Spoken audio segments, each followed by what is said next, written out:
Good morning बच्चों। हम पढ़ रहे एक्सरसाइज थर्ड, जिसमें 3.1 संख्याओं के साथ खेलना। मतलब आपको संख्याएं दे रखी हैं, उनके गुणनखंड करने हैं, उनके गुणज निकालने हैं, आपको ऐसे ही क्वेश्चंस करने हैं। तो इसमें आपको फर्स्ट क्वेश्चन दे रखा है, निम्नलिखित संख्याओं के गुणनखंड लिखिए। क्वेश्चन नंबर फर्स्ट,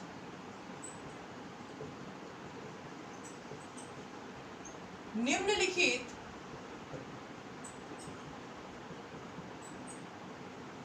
संख्याओं के गुणनखंड लिखिए। इसमें फर्स्ट आपको दे रखी है 24। पहले हम संख्याएं लिख लेते हैं। 24, दूसरी 15, तीसरी 21, डी 27, ई 12,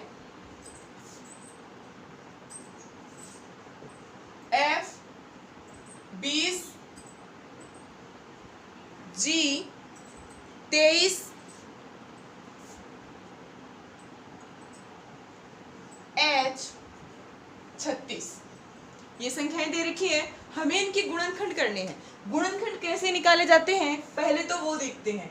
फर्स्ट है इसमें 24 के गुणनखंड निकालने के लिए हम इनको, गुणनखंड का मतलब होता है कि इन संख्याओं के गुणनखंड में किस किस का भाग जाता है।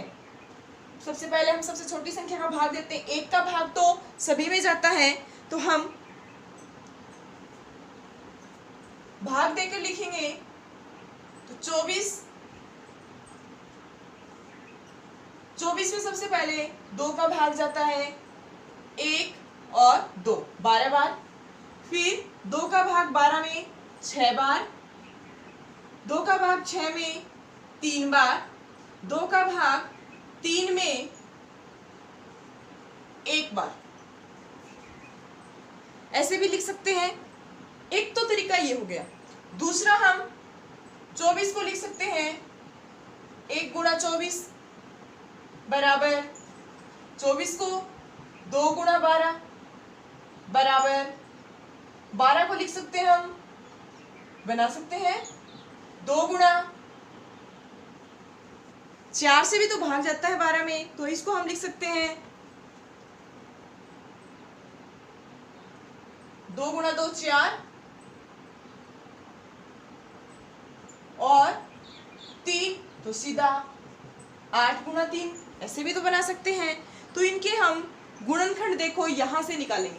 पहला गुणनखंड क्या बनेगा, दूसरा गुणनखंड क्या बनेगा, मतलब 24 में किस किस संख्याओं का भाग जाएगा वो देखते हैं। सीधा सा गुणनखंड निकालते हैं। अभाज्य गुणनखंड तो ये हो गए। अभाज्य का मतलब देखो 2 का इससे ज्यादा इसको और नहीं तोड़ सकते, ना ही 3 को और छोटा कर सकते हैं। तो हम इनके गुणनखंड लिखने के लिए 24 में किस किस संख्या का भाग जाता है वो संख्याएं लिखेंगे। 24 के गुणनखंड, 24 के गुणनखंड देखो। 24 में 1 का भाग जाता है 2 का भाग भी जाता है, 3 का भी जाता है, 4 का भी जाता है। अब देखते हैं 5 का नहीं जाता, 6 का भी जाता है, 7 का नहीं जाता, 8 का भी जाता है, 9 का नहीं जाता, 10 का भी नहीं जाता, 11 का भी नहीं जाता, 12 का जाता है और 24 का भी जाता है।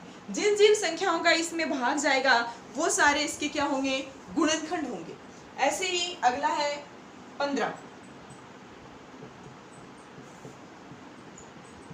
15 के गुणनखंड, 15 में 1 का भाग जाता है, 2 का भाग नहीं जाता, 3 का भाग जाता है, 4 का भाग नहीं जाता, 5 का भाग जाता है, 6 का, 7 का, 8 का, 9, 10, 11, 12, आगे सिर्फ 15 का भाग जाता है इसमें। फिर उसके बाद किसी का भाग नहीं जाता। फिर आपका है सी, 21 के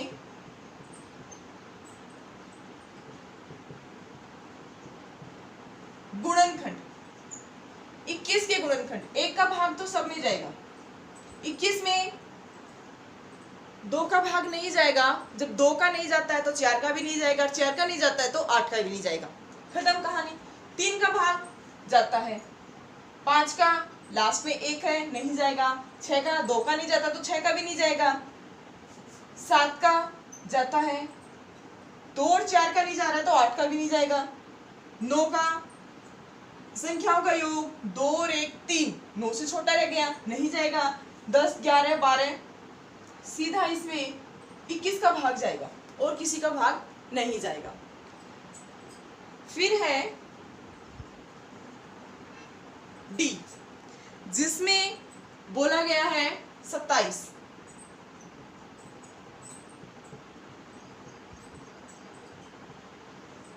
27 के गुणनखंड, 27 में 1 3 9 और 27। फिर ई 12,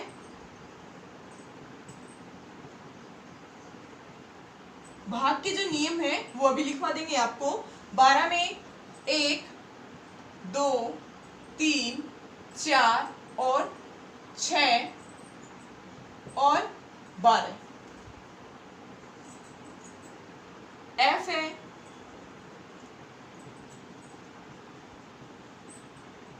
20 के गुणनखंड, 1 2 4 5 10 और 20। जी 23 के गुणनखंड,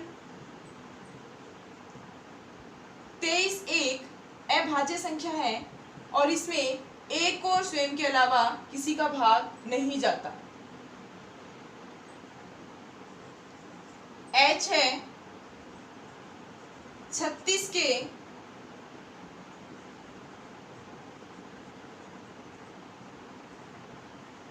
के गुणनखंड, तो 36 के गुणनखंड है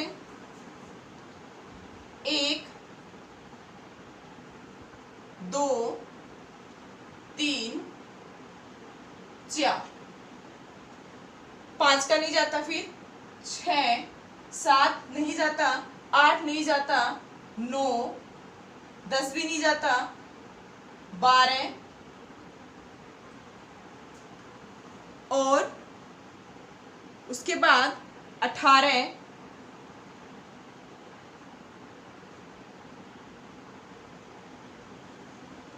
12 के बाद 18 और 18 के बाद सीधा 36। ये इनके गुणनखंड हो गए। हम इनके साथ अब देखते हैं इनके भाग के नियम देखेंगे। तो भाग के नियम देखने के लिए कि कौन सी संख्याओं में 2 का भाग किस किस में पूरी बार जाता है, किस किस में 3 का जाता है, ये नियम देखते हैं। इनके लिए नोट डालकर लिख लेंगे हम।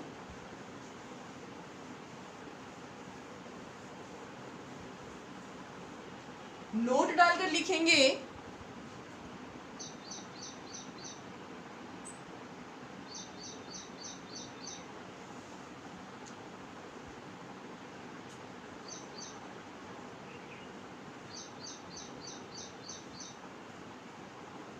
दो से भाजकता,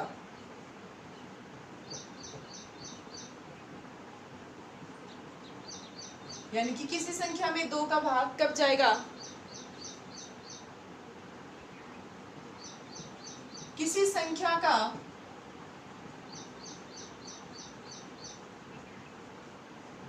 इकाई का अंक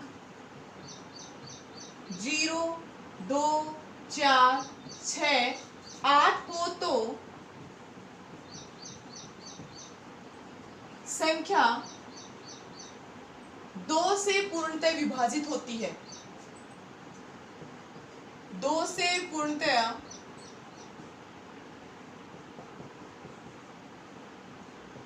विभाजित होती है। पूर्णतः विभाजित का मतलब है शेषफल हमेशा 0 बचता है। फिर है 3 से भाजकता।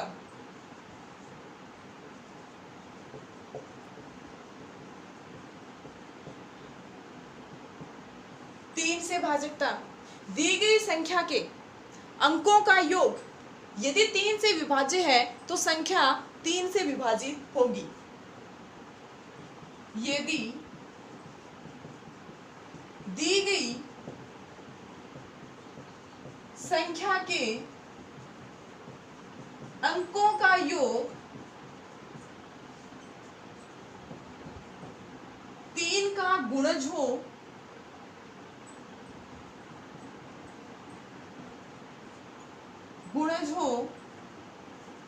तो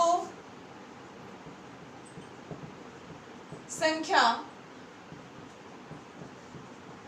3 से पूर्णतया विभाजित होती है।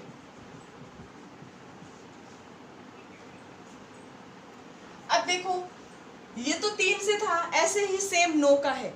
अगर संख्या के अंकों का योग 9 का गुणज है तो क्या होगी? संख्या 9 से विभाजित होगी।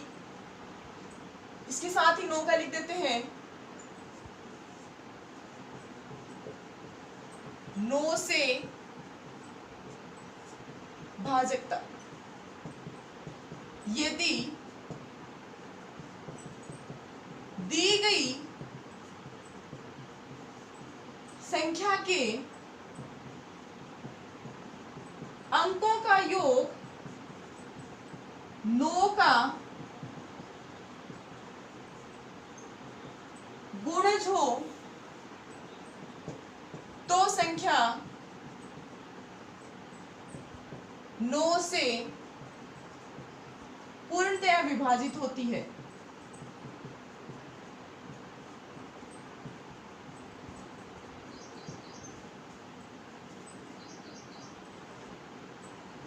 पांच से भाजकता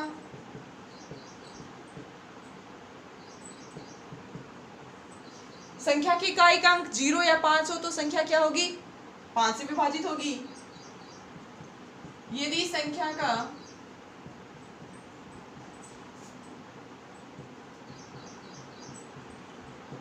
इकाई का अंक 0 और 5 हो तो संख्या 5 से पूर्णतया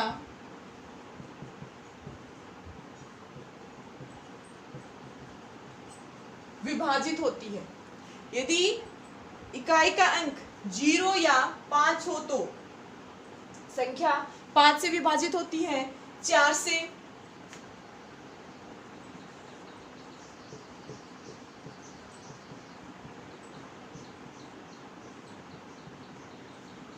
4 से गुणा करेंगे, सॉरी भाग देंगे तो क्या होना चाहिए? दी गई संख्या के इकाई और दहाई के अंकों से बनने वाली संख्या, जैसे मानो मैंने लिखा 8 3 2 4, तो इकाई का अंक और दहाई का अंक इनसे बनने वाली संख्या 24 है। यदि यह 4 से विभाजित है तो संख्या क्या होगी? 4 से पूर्णतया विभाजित होगी। तो हम लिखेंगे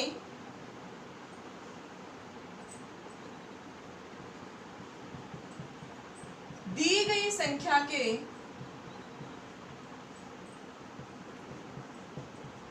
इकाई और दहाई के अंक से बनने वाली संख्या यदि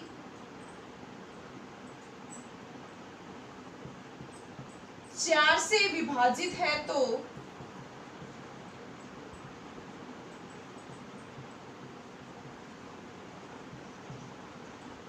संख्या 4 से पूर्णतया विभाजित होगी। ऐसे ही 8 में यदि इकाई, दहाई और सैकड़ा यानी कि लास्ट के 3 अंक 8 से पूर्णतः विभाजित हो जाएंगे तो संख्या 8 से विभाजित हो जाएगी। 6 से भाजकता के लिए यदि संख्या 2 और 3 से पूर्णतः विभाजित है तो संख्या 6 से भी विभाजित हो जाएगी। आगे के नियम ऐसे ही हैं। इसके साथ हम करते हैं नेक्स्ट क्वेश्चन, जिसमें हमें संख्याओं के गुणज पूछे गए हैं।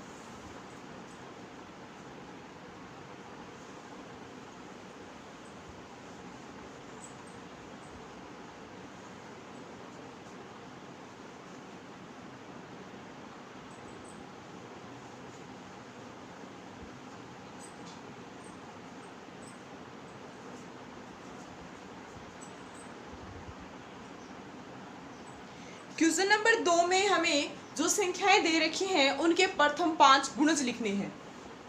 क्वेश्चन नंबर 2, निम्न के प्रथम 5 गुणज लिखिए।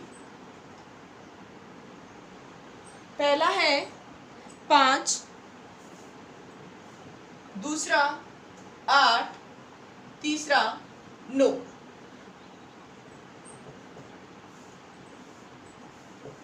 पांच के प्रथम 5 गुणज। 5 गुणा 1 5, 5 गुणा 2 10, 5 गुणा 3 15, 5 गुणा 4 20, 5 गुणा 5 25। अगला है बी, 8 के प्रथम 5 गुणज। 8 गुणा 1 8, 8 गुणा 2 16, 8 गुणा 3 24, 8 गुणा 4 32, 8 गुणा 5 40। सी, 9 के 5 गुणज।